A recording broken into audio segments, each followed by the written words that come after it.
The world today is very different from the world I grew up in. I used to think the world was pretty much the street where I lived. I used to think there were only 3 bands and 1 singer in the whole world. Duran Duran, Vam, Messa Forte, and Michael Jackson. I used to pray to God that someone would discover Michael Jackson was my uncle. The rumor would spread and Michael would come all the way from America to visit me, Hrund, his little niece from Iceland who adored him. We would walk the street I lived in as we'd catch up and bond. You have to give me some credit. This was the time of vinyl records and cassettes. There were no computers. We had no TV in July and no TV on Thursdays. Years pass. I've grown up. I've traveled the world, got my degrees, and I'm settling into a permanent position at the United Nations. The world is my oyster. And then it collapses. Boom. I hit a wall.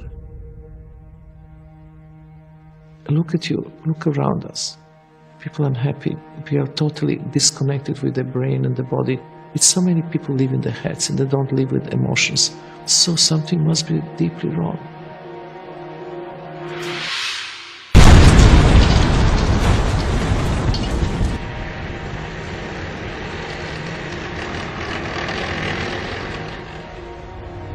I was 27 when I moved to Kosovo to work on women's rights with the United Nations, in rebuilding a country that had gone through horrible atrocities.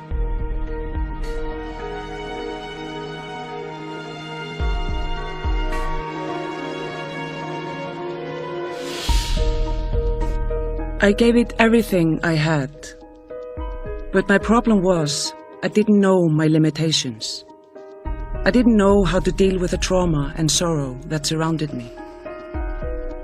I shut these emotions out and kept pressuring myself to do better.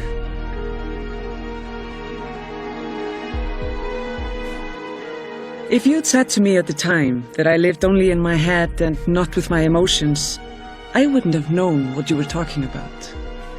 And to be honest, I wouldn't have listened.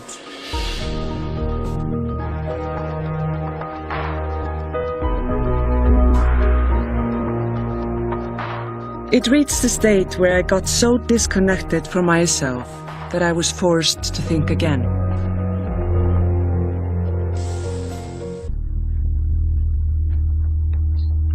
While traveling from Kosovo to Kazakhstan, I felt this terrible pain and started to bleed.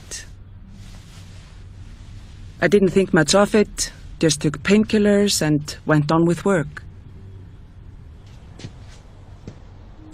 I'd had a miscarriage, and I didn't even realize it at the time. This should have been a wake-up call.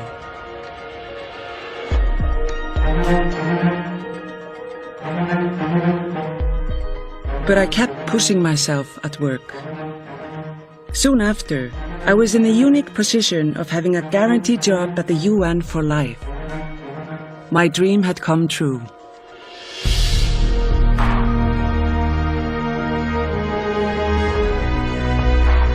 I should have felt on top of the world. But I didn't.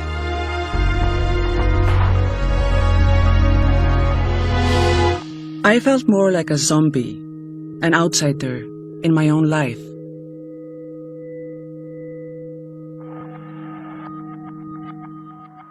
Having worked closely with people who had suffered war, I felt the UN system had become too administrative and disconnected from the people it was meant to empower.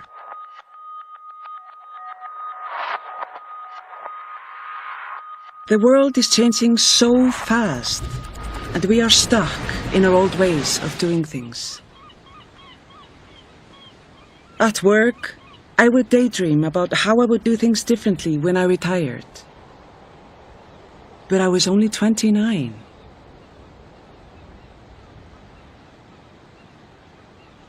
Like so many people today, I ended up having a burnout.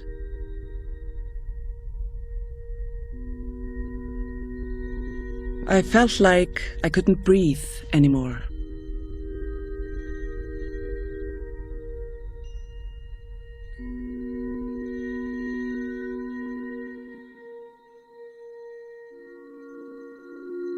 I resigned from my job, feeling terrified of what would happen next.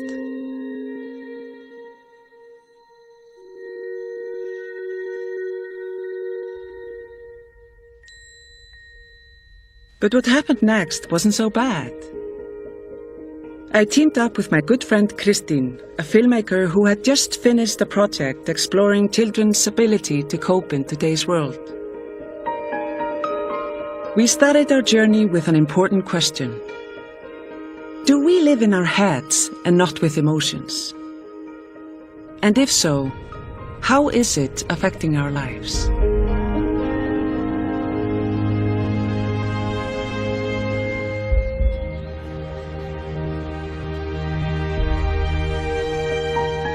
At the Temple of Modern Knowledge, Harvard University, we started searching for answers.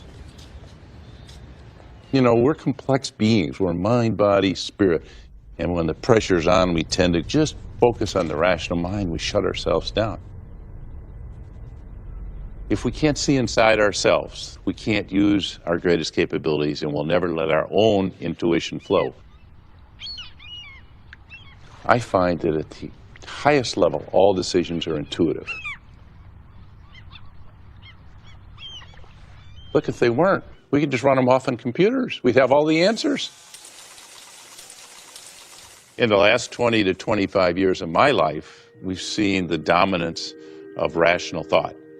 And it's dominated a lot of our academic institutions, it's dominated the media, and it's taken away from the capacity to really advance the intuitive skills. But I think we're now, for the first time, we're starting to realize the problems are not getting any better. We have to step back and take a whole new approach to these problems.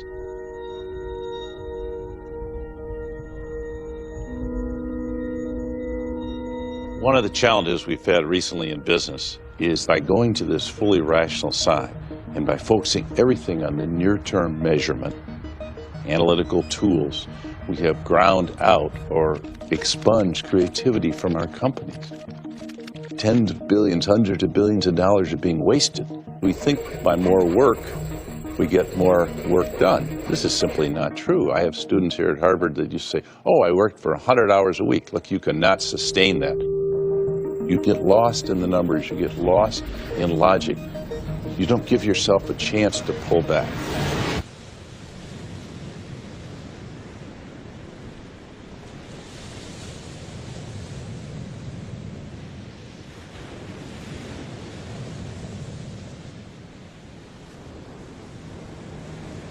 I thought working 100 hours a week was a virtue.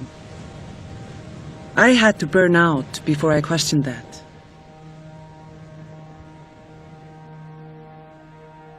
When Bill says we need to let our intuition flow, I have to admit I get a bit nervous.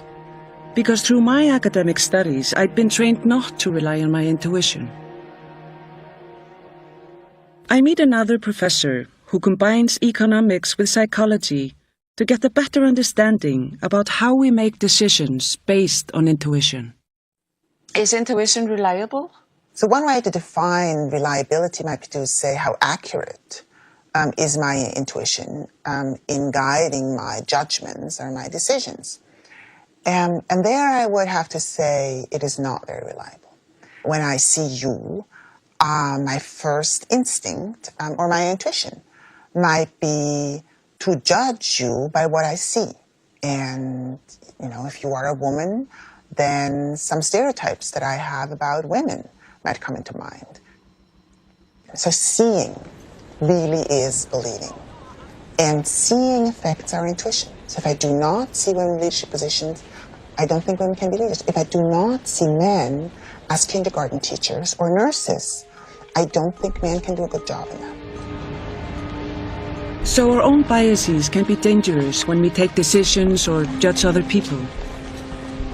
But isn't intuition something more than that? I read a book that says human beings are stuck in logic and left-brain thinking. We meet the man who wrote it. So what are the dangers of having a culture dominated by the left hemisphere? And how is it in real life shaping Western culture? Well, I think that we can possibly recognize some of what I would see as aspects of the left hemisphere's world in the world around us now. Our world seems like a heap of fragments that it's hard to see how they cohere. And the sort of understanding that used to enable us to see what things mean has been lost, so that wisdom has been replaced by knowledge, and knowledge has been replaced by information, pieces of data, chunks of data.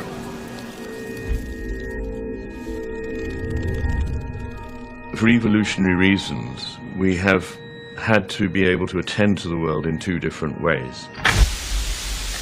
We need to be able to relate to the world at large, at the same time as manipulating it. And we need both of these approaches to the world, the narrow focused one and the broad, open, sustained, vigilant one. And these are the differences basically between the left hemisphere and the right hemisphere. Now the trouble is that over time, I think that what has happened is that this narrowly focused attention, which actually doesn't see the whole picture, has begun to take over, and we have begun to believe it is the only way to look at the world. It's actually easier to rehabilitate somebody after a left hemisphere stroke than it is after a right hemisphere stroke. On any medical ward where somebody's been admitted with a stroke in their right hemisphere, you go to see them and say, how are you feeling this morning? Any problems moving your left arm? No? Well, would you mind moving it for me? And they go, I didn't see anything move. You put it right in front of their face. And they go, what, that? That doesn't belong to me. That belongs to the bloke in the next bed. Having a problem with their right hemisphere, functioning only on their left hemisphere, they're not aware of their own deficits. If somebody has a stroke on the left side so that their right hemisphere is still operative, they're devastated by their losses.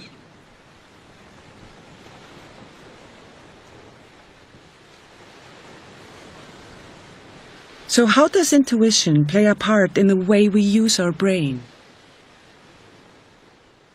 Well, intuition is letting the whole of your brain flow. You know, we think so much as left brain people of the logical side of our brain. But intuition is often built upon a base of experience and all of one's life experience, and it grows over time. And so, yes, it's the right side of the brain, but it's letting all those creative side of your brain flow so you can think creatively about the world and how you see things, and be able to take a series of relatively disparate thoughts and put them together in some kind of integrative whole.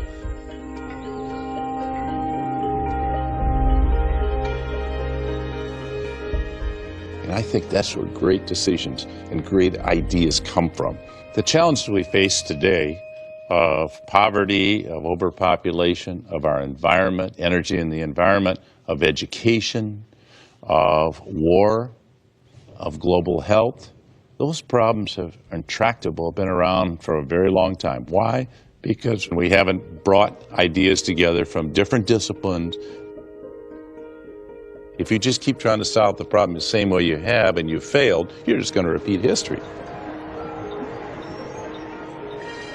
If you try to eliminate war just by doing what you've been doing the last 200 years, you're just going to keep going to have more wars.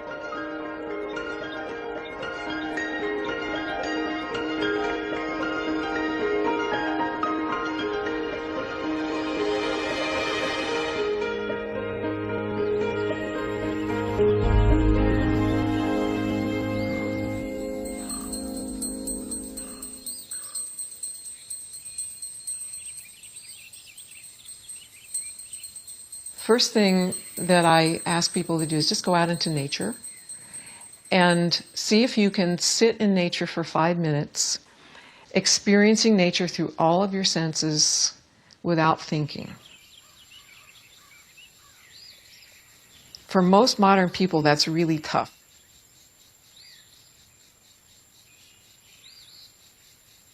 You know how we look for stuff outside ourselves? Oh, it's over there, it's over there, I have to take another course, I have to... It's awareness here and now on the world, and that's everything. You know, modern people in general are really not in touch with intuition. They're not in touch with how we know things.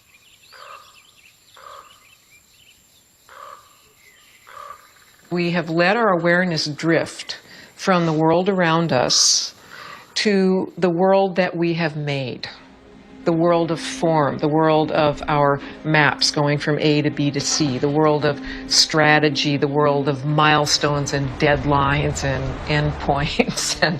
And we've forgotten how to be aware of the world around us, of sensory data, of many of the dimensions of life.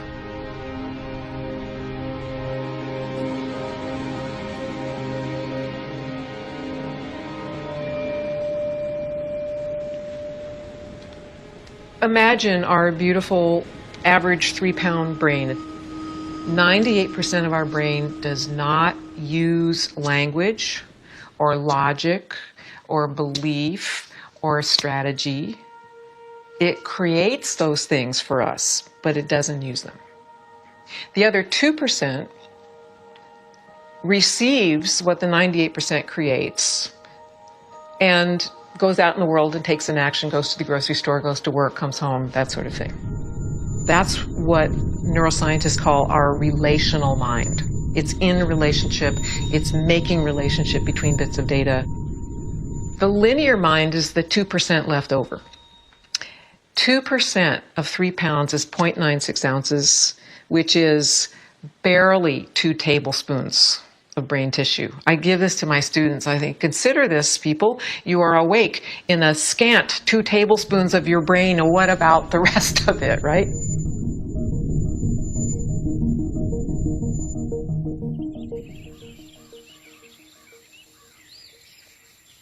So how does one listen to his or her intuition? We start with tiny little practices that you can do between your front door and the car, literally. You can do them at stoplights. You can do them in the grocery store. In fact, you should. Tiny little exercises that teach you how to bring awareness to your sensing intelligence, how to actually feel the world.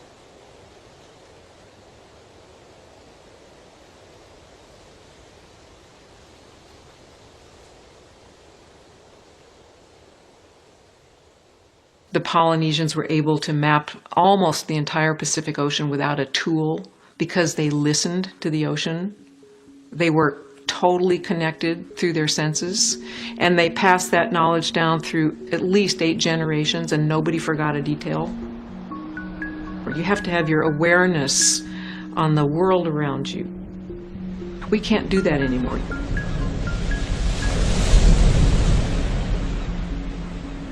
When Marty told me about the ancient Polynesian navigators who had this extensive capacity that we have lost, I could hardly believe it.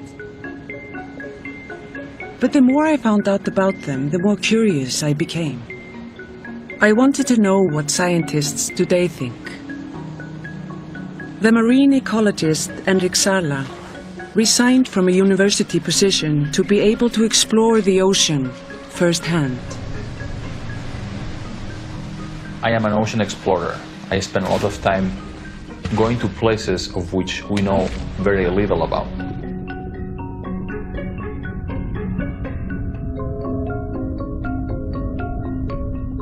The most remote places in the ocean. Places without people, without fishing. Places that are like time machines that look like the ocean 500 years ago. If we knew what we were going to find, we wouldn't go. That experience, spending a lot of time studying and observing this pristine ecosystem, the ocean of the past,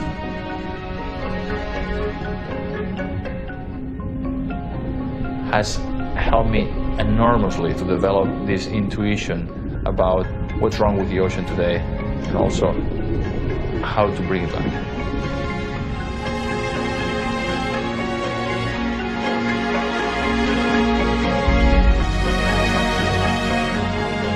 And I love the example of the Polynesian navigators, where these people on small canoes traveled for hundreds of miles on unknown, uncharted ocean without knowing where they were going. They had an amazing amount of knowledge about the system. They knew the waves, the currents, the clouds, the winds, the stars. They could read the state of the sea. They could know if there was an island in the distance because of the reflection on a cloud. So they had this intuition about whether there was land where they were going. The Polynesians had collected that massive amount of knowledge over many generations, and it became part of their collective unconscious. And that happened many centuries ago. And the Polynesians didn't have our GPS and computer technology. They had stick charts.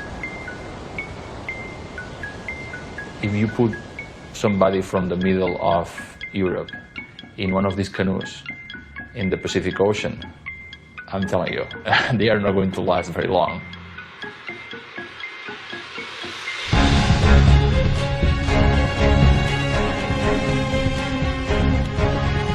They were able to do that only because they spent so much time experiencing the ocean firsthand. Now, we still have explored less than 5% of the ocean. That's what makes that ancient knowledge so extraordinary.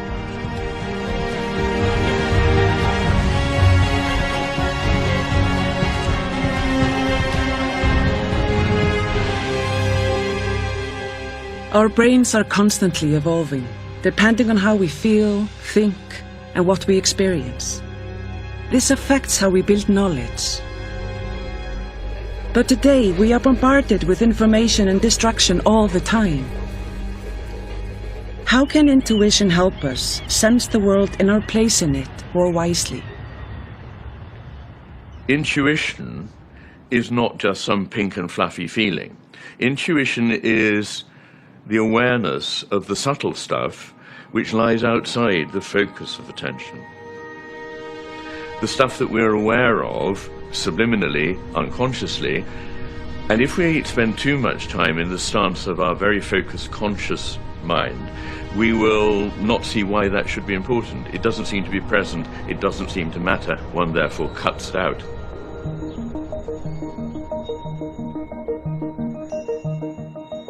But in fact, in doing so, we're cutting out most of what it is we know, because, in fact, very little of our mental processes are conscious. Most of them, at least 95%, possibly nearer to 99% of them, are not conscious at all. And they act to alert us to things that our rather slow conscious mind may not be aware of.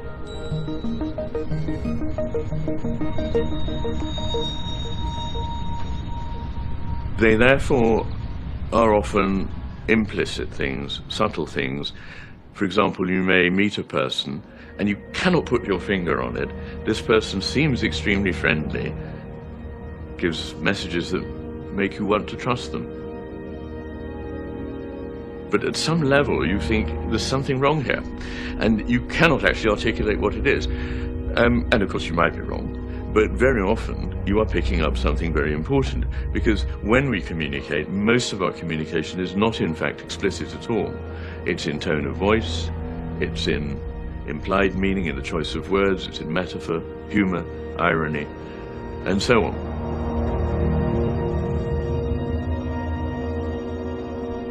So intuition is in touch with those things, and so to rule it out is to miss most of the wise things that we could know.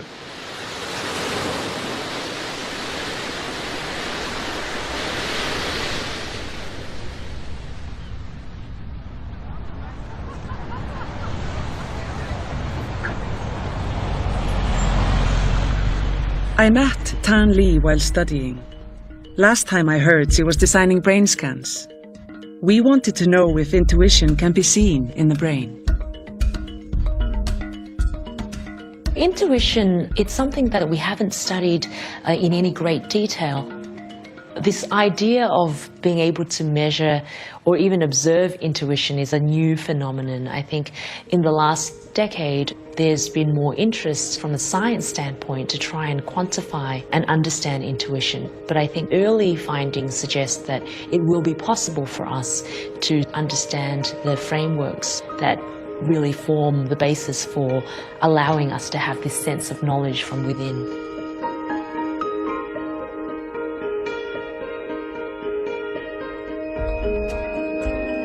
You know, if you think about it, why do we feel we need to measure everything, including intuition? As if it's something that we can quantify.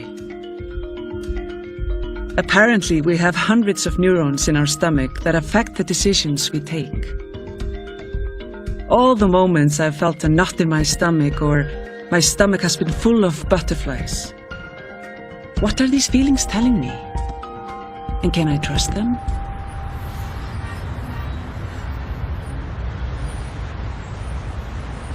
The performance artist Marina Abramović broke visitor records in the Museum of Modern Art in New York.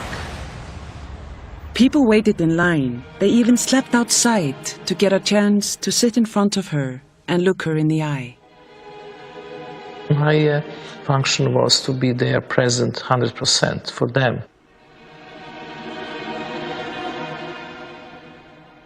How to achieve that is very important, the pattern of breathing.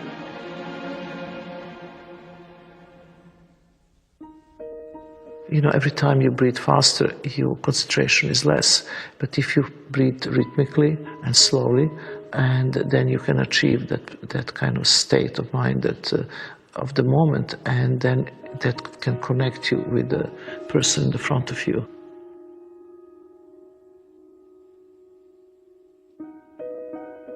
So that you really can make the non-verbal communication possible. I've experienced with the people sitting in the front of me with very negative energy, with very good energy.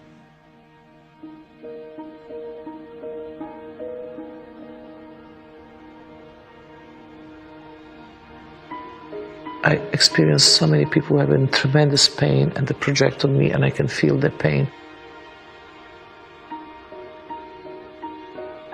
And I was just a mirror. You know, the important thing in this piece was the human being will never go and sit on the chair alone in this house and do nothing. But because of this museum, I create some kind of platform, like a stage, and the people have to wait, and the waiting was also part of the process. And then the moment you finally come and sit in the front of me, you're watched by the other people, you're filmed, and you're watched by me. So you're nowhere to escape, nowhere, except into yourself. And when that happens, that connection, really click. And then you really start being with your own self, which we actually avoid to do all your life. And I think that one of the success of this piece was because it was not verbal. It was not about explaining emotions, it's about feeling them directly.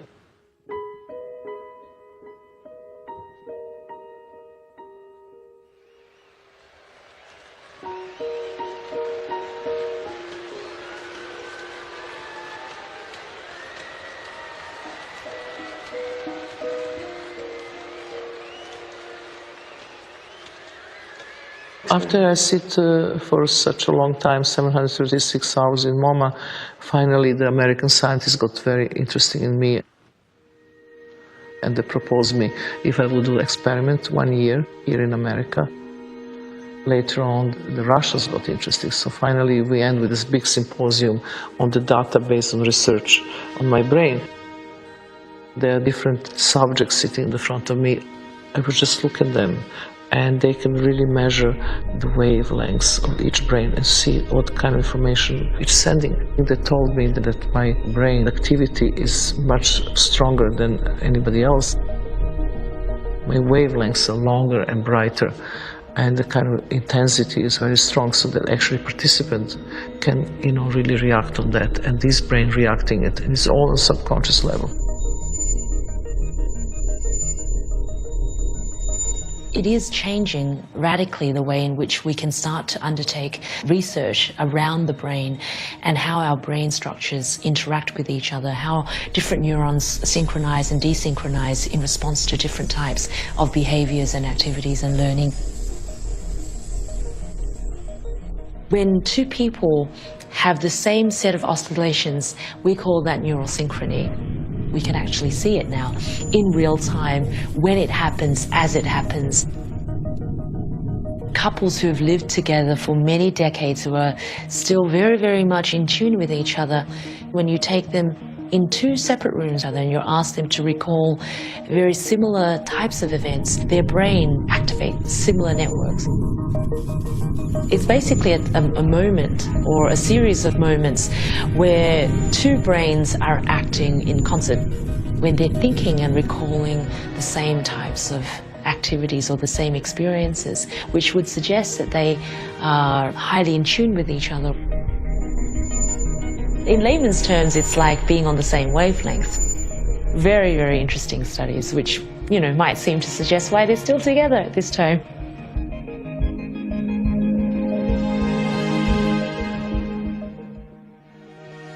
It's really interesting to see how the artists work as scientists and see the relationship. The scientists will sit in laboratory for years and years and, try to discover certain microbe or whatever atom, and there will nothing happen. And then they will, just go and make the walk on the ocean, an idea will just click, and they will find the discovery, which become revolutionary. How that happen? It's the same way the artists do. You have to first put everything of yourself into the work. You have to give 100% of your own self to the entire, the last atom of your energy. And then when you know that you've done everything, you actually have to let it go, because you can't do more than you've done. And then the things happen by itself, and that's what comes intuition in it. It happens same with every big discovery, from science, from technology, from art, from architecture, poetry. The writers of writing great books, it comes from that moment. There's a moment when you're not expecting, not when you are actually doing it. I think that one of the most frightening moments in human history was when we think in those days, in the past, that the Earth was not a circle, but was a plate. And then can you imagine Colombo in those days? He was going to find different ways to go to India.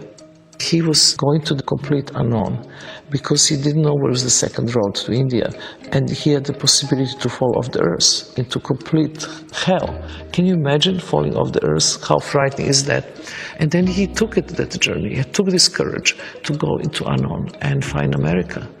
So to me, going to unknown is the absolutely rule number one.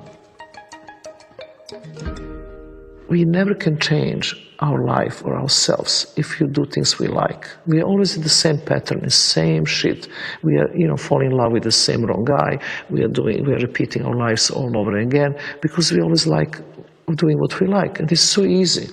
But if you take the journey and you do things you don't like, you're afraid of, and complete unknown territory, then it's big possibility that you will go into different pattern, and something else will happen, and experience will change you.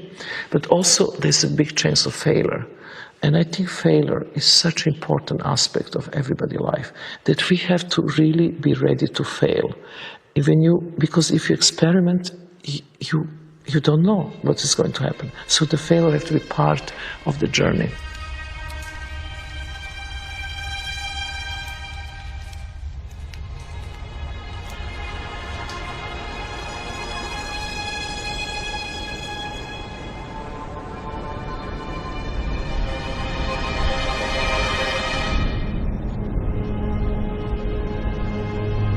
When I resigned from my permanent job at the UN, I didn't know what would happen next. Nature was my consolation.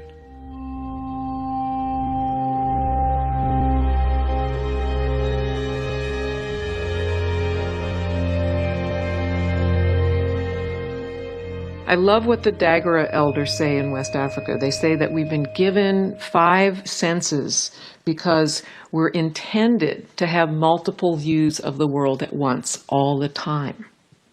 So we're in relationship with the world in a lot of different ways all the time. And we're taking in many, many interrelated pieces of data, and we're never confused by this.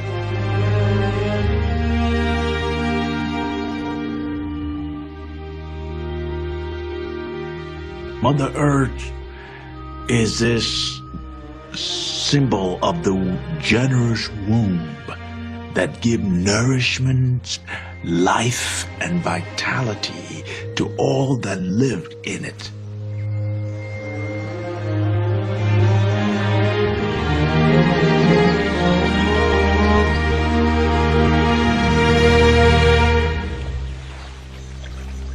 Nature is actually the silent witness of intuition.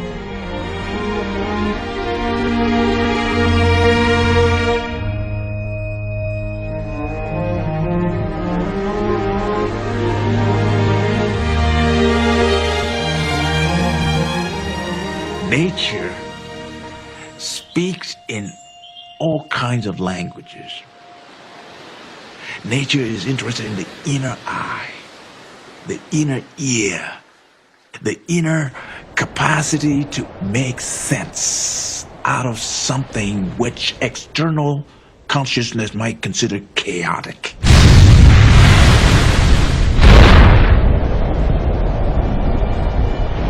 Without nature, I don't know how we can revive our intuition.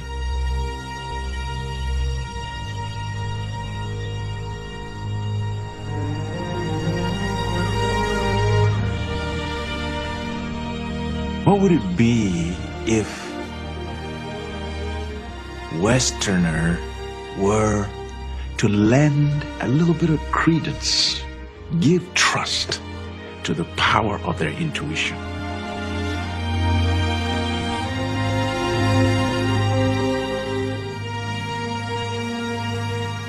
Allowing their intuition to be the platform upon which to connect with their past, their present, and their future.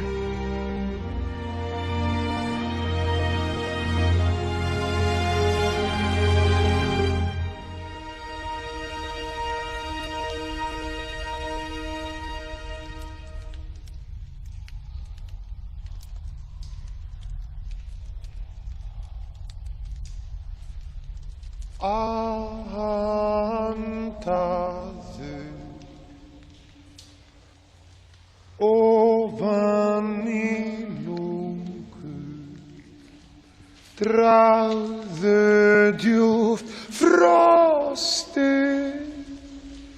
draußen djupt mörkret, svår i sig bort, och lekne enke hår i sig bort. Antade ovan i långe och dragde djupt frostigt. Hon är din lunge.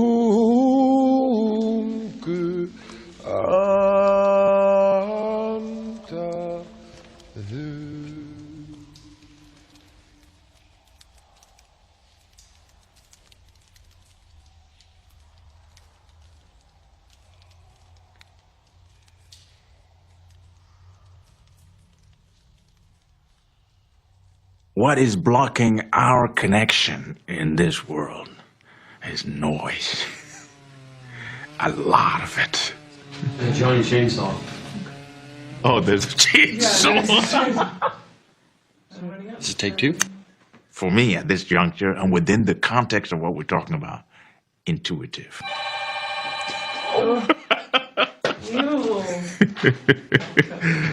Yes.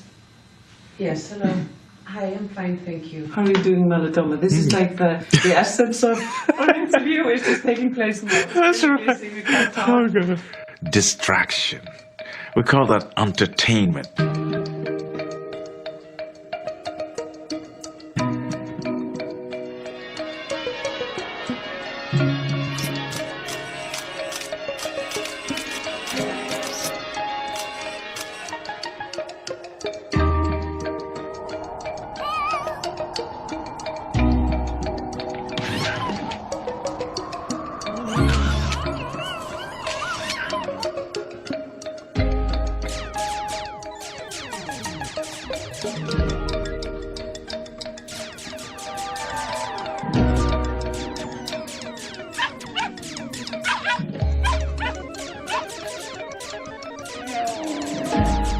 The noise of the external world is muting the sound of the internal world. And therefore, our intuition pays the price for it. What Melodoma is saying makes a lot of sense to me. We need to rethink how we sense the world. Our brains are wired to the environment around us. Henrik Sala, the ocean explorer, immerses himself in the ocean to embody the knowledge of it. And I wonder, how do children shape themselves with the culture that surrounds them? What kind of an ocean of information and stimuli are children immersing themselves in? There's a darker side to all this interconnectivity. Instead of bringing us closer, it might be doing the reverse. Making us more disconnected from ourselves, each other, and the world around us.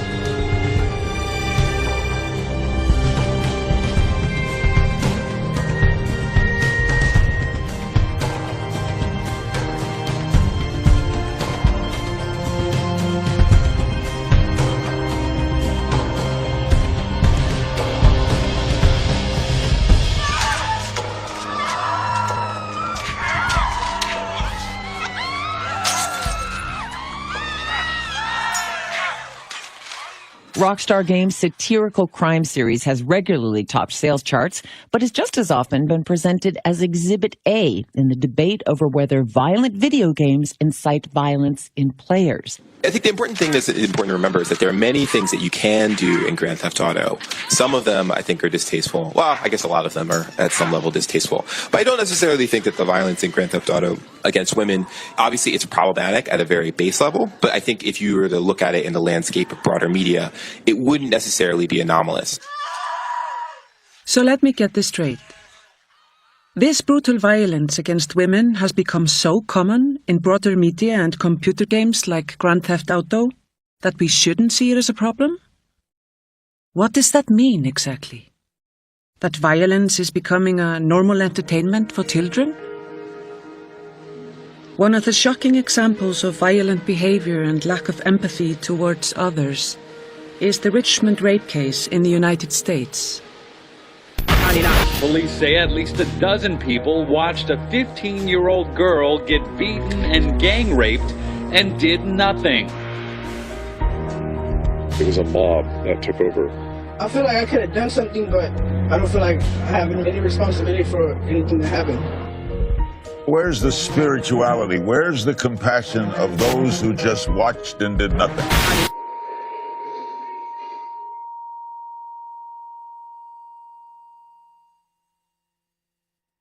We live in a world where every 1 in 3 to 5 women have experienced gender-based violence. That's right. Do you think this is something to do with our disconnection to intuition?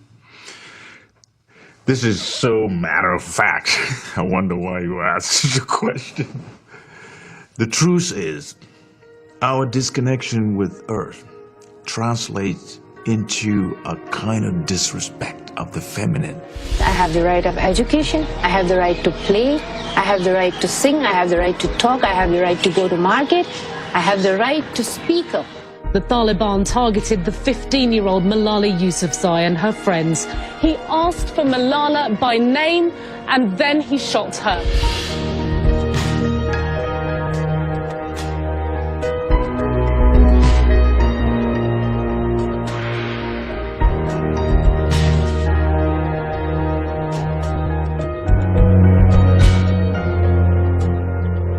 How far can you go in violating the mother that gave you life?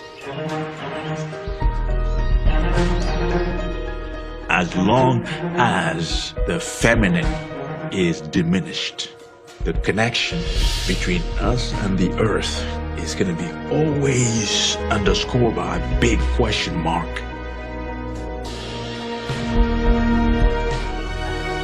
We have abused the earth so much that we don't know which direction to go.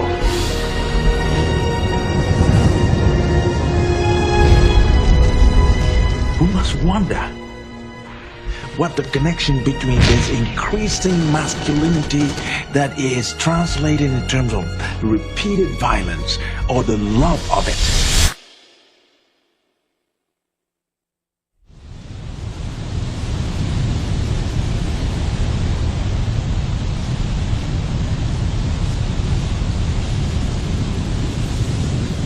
The work I do is in conflict resolution, negotiation. There's a wholly different way of dealing with people that draws upon intuition and emotion and rationality, rather than just seeing the world as a realpolitik world where power is all that matters, power exclusive of emotions and human beings.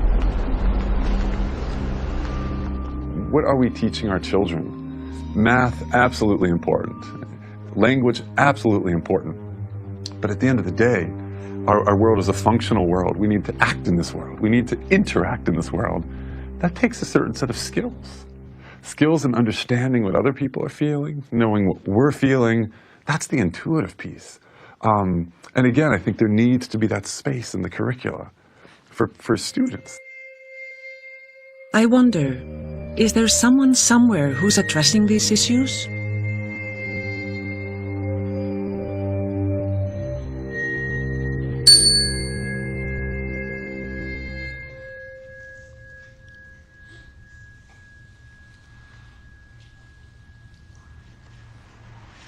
What does empathy mean? Does anybody know what empathy means? Jack? Like make them feel like you.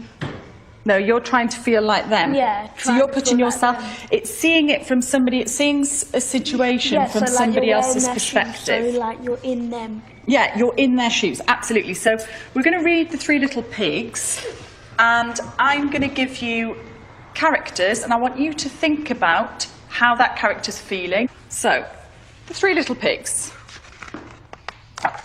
Once upon a time there were three little pigs. They lived with their mother in a snug little house.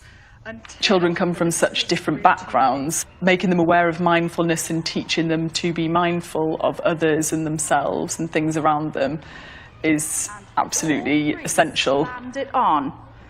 By the hair on our chinny chin chins, they said, we won't be seeing that wolf again. I want you to think, if you were in the shoes, you're going to try and put yourself into that character's shoes. So, for example, let's have a think about the wolf. Is there any unmindful behaviour that he's shown? Rose? He tried to eat the pigs and he could have eaten something else, like some fruit or something. Why has the wolf chosen to go after those pigs, Amro? Because he feels hungry. Because he feels hungry. What kind of a character is he? Yasmin? Sly. He's quite sly. Are we right in labelling the wolf as a bad character? Yeah. Arjun? If you were starving, what would you do? Imagine you're the wolf, absolutely. So I would actually eat the pig. Okay. So he did it for a reason. It was reasonable. So he did it for a reason, okay?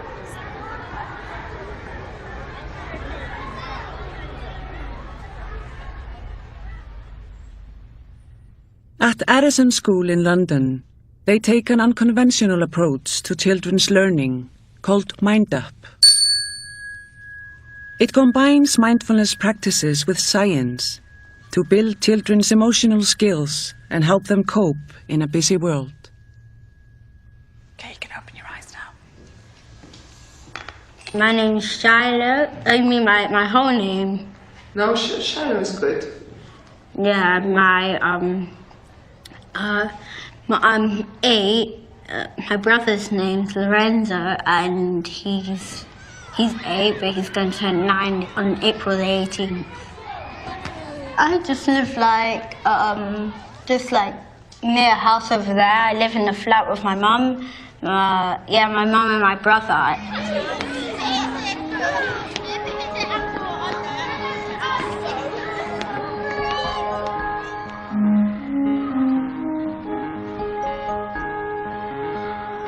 The amygdala is the emotional part of the brain, and we also call it the guard dog. For example, so if I'm crossing a road and then I saw a car, the car would come, I would know that it would come in because the amygdala would aware me, so I would jump back. Shiloh is a really lovely boy. He used to just have maybe 1 or 2 friends that he would play with constantly, and he used to play fighting games all the time. He used to get into trouble because he would be trying to reenact video games, and the boys that he was playing them with used to say, we don't want to play those games, because they didn't understand that he was just playing a game. They thought it was that Shiloh really wanted to hurt them.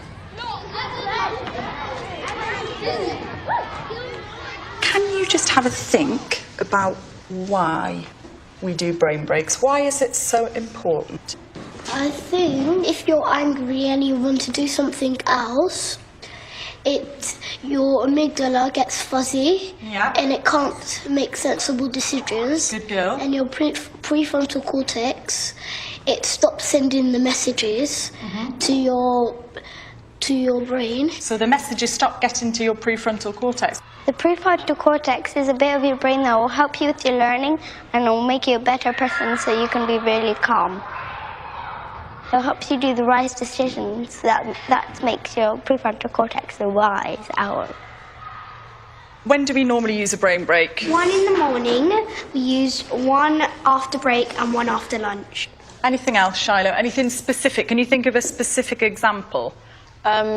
We would use a brain break after a break because, like, as Usman said, you might get really angry because if someone's done something to you. But we would use them like for literacy because they'll help you focus on your learning, so you don't get mixed up on one and then you get really angry. The more mind up we did, and the more awareness of other people around him,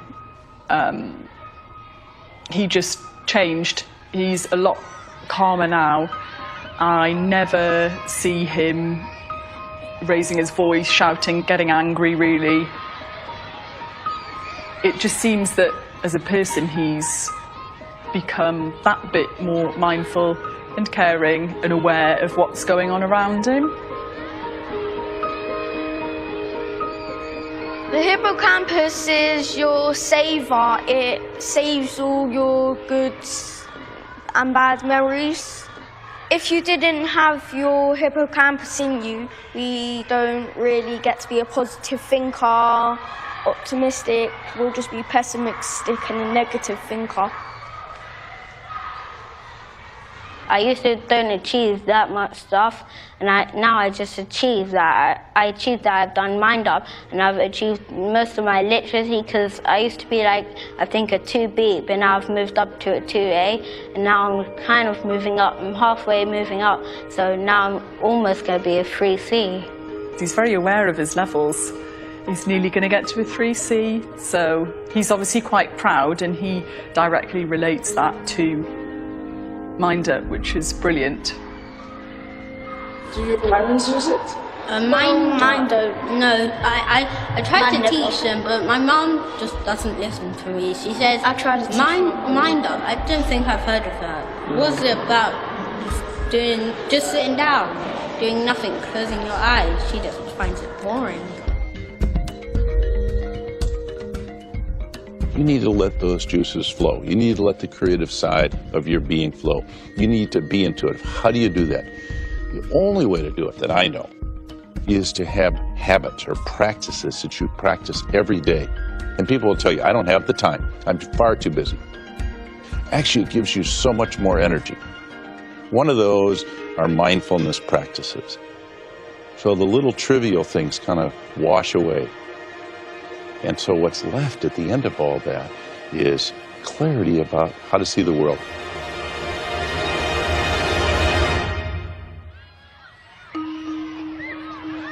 Children in schools today will probably be doing jobs in the future that don't even exist yet.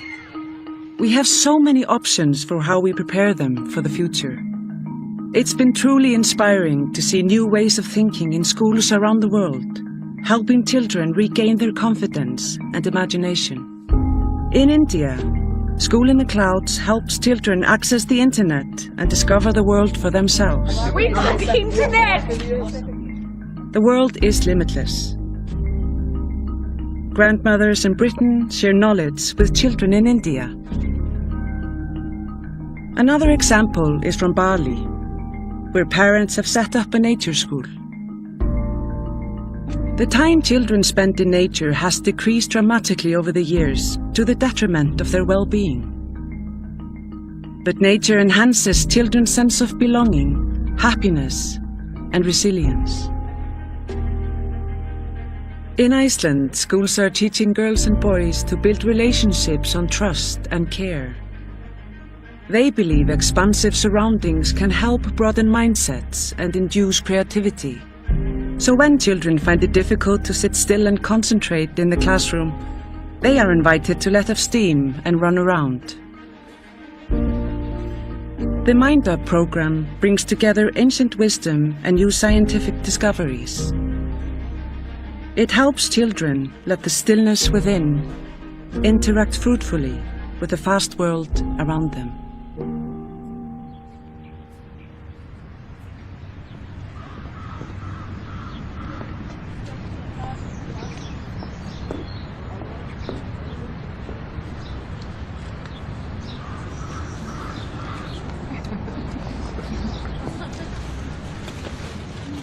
Do you still do Mind Up?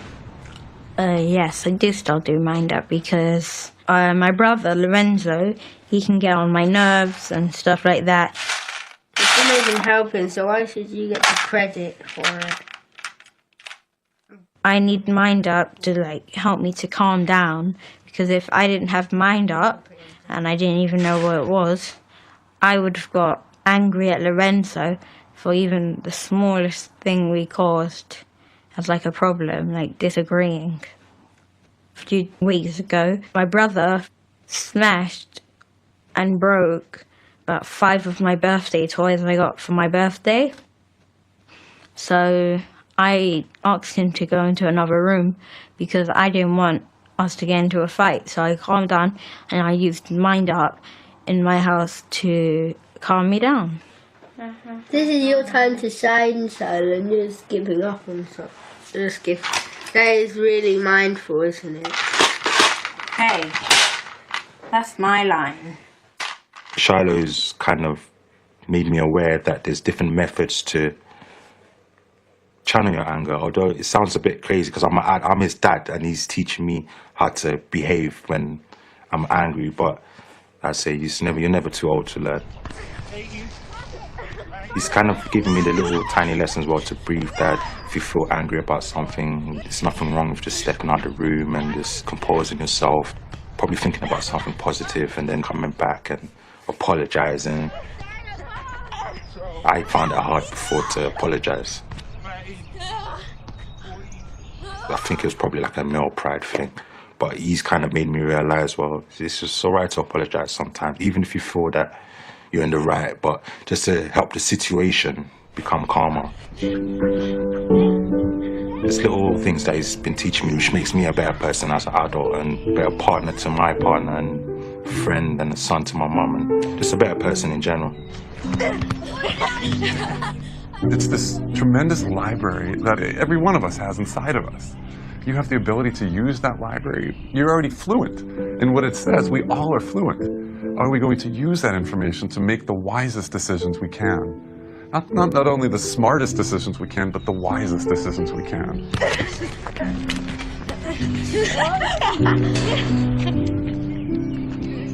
What's Charlotte going to do when he gets old? That's, to me, I can't answer that, but I wouldn't like to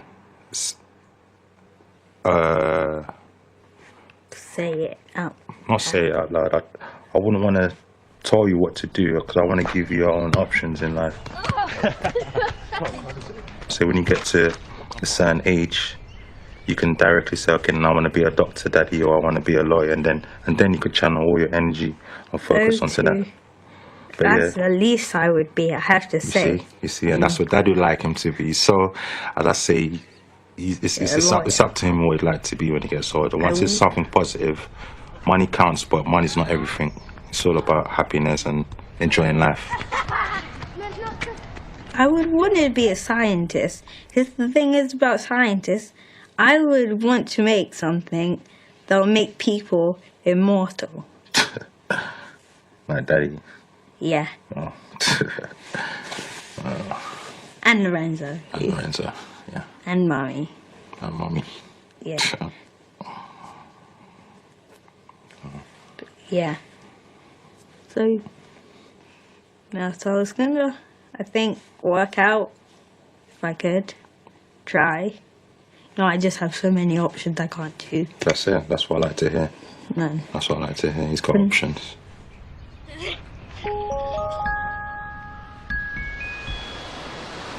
Humans are changing. Our species is changing. We'll probably be merging with machines soon. Everything is constantly changing, but the way in which we move forward is very much open for interpretation. And we can push it in different ways, and as artists, as creators, as writers, as thinkers, as speakers, like when you put stuff out into the world, if enough people start to believe in the things that you put out into the world, that thing will end up becoming more likely to happen. And on the other side of the coin, you have lots of people putting forth really like fear-based visions of the future. And you turn on Fox News or CNN or a lot of these news websites, and it's all hysteria and panic and collapse and crisis and this and that, and the world is melting and the financial system is collapsing and there's no jobs and all this stuff. And that is a vision of the future you can choose to believe, but you can equally choose to believe a different one. And I think it's important to get as many people as possible on board with the different one, because then that'll happen.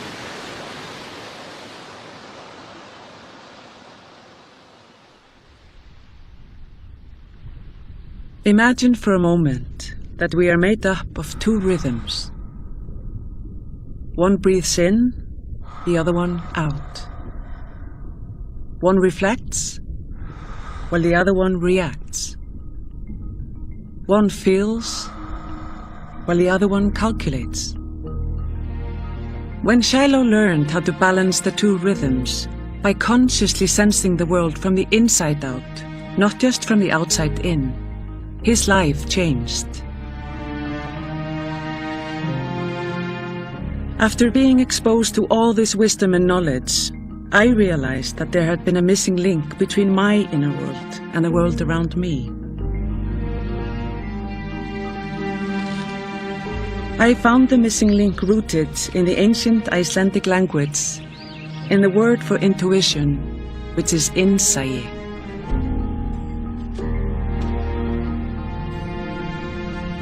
Innsæi in Icelandic has multiple meanings.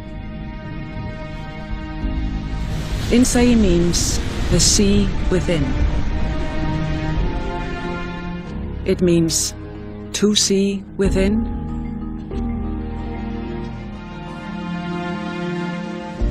And innsæi means to see from the inside out.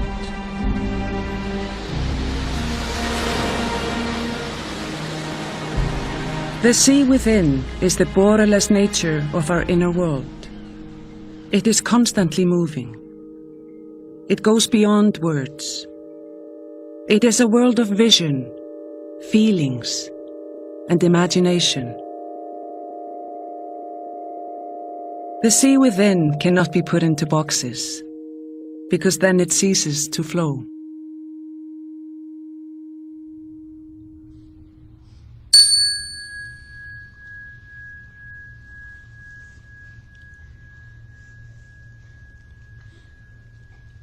To see within is to know yourself. To know yourself well enough to be able to put yourself into other people's shoes and to bring out the best in you. Purpose is the foundation of human life on this plane. What it does is that it deletes the sense of randomness. And by doing that, it provides a certain kind of deeper meaning and recognition to the human being as such. And actually, it serves to keep the intuitive alive. Because if I have purpose, therefore I know that it is not somebody else. It's not school. It's not institution that told me that I have purpose. It is the whole world that is looking at me as a purposeful entity.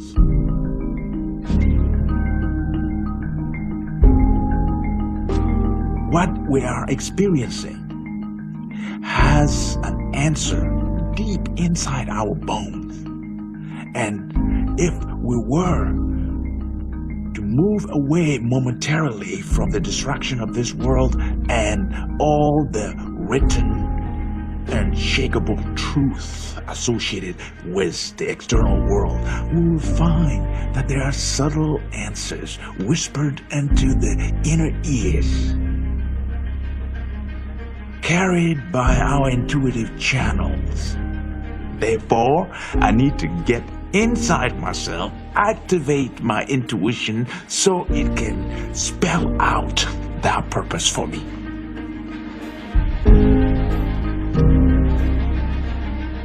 I think our world has a long ways to go to be able to really embrace this growing movement of intuition and to recognize it's not soft. It's hard stuff. It's just as hard as math and science and economics. And finally, insight means to see from the inside out. To see from the inside out is to have a strong inner compass, so you can navigate your way into our ever-changing world.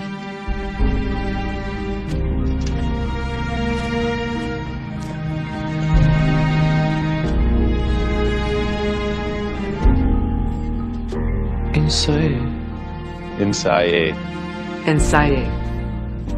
Insight. Insight. Insight. Insight.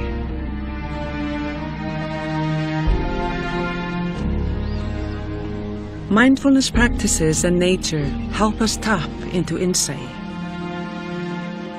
The Kenyan visionary Wangari Maathai received the Nobel Peace Prize for the simple act of planting trees. Planting trees with strong roots created social and political changes in her own country. Perhaps her greatest legacy was to teach us all that by attending to our own roots that go deep into the unknown, into earth and our own souls, we can enable ecosystems and individuals to thrive.